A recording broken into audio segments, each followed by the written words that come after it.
It's homework time for 4-year-old Imran. He and 2 siblings were born in Kenya. Their parents are refugees who fled the war in Somalia. His father, Abdi Nasir Mohammed, arrived in Kenya with nothing.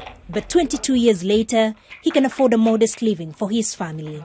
I have been a teacher for the last 14 years in Nairobi. I was teaching English as well as French.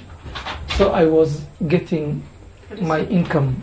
Recently, the governments of Kenya and Somalia reached an agreement to repatriate refugees like Abdi Nasir. I'm not in a position that I could go back to Somalia because things are much worse than when I left a long time ago.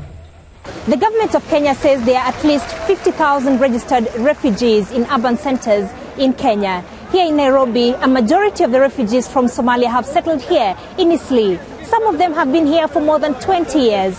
They have had their families here, businesses, some even have jobs here. And so they cannot even imagine going back to Somalia.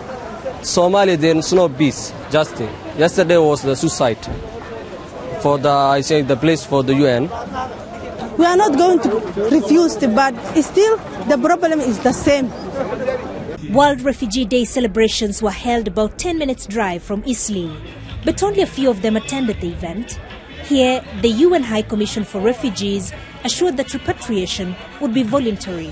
There's something we call go and see and come and tell. So we're working with the refugees to see at a certain stage we have to take some of the leaders to Somalia to go and see. It is estimated that over 1 million Somali refugees live in Kenya.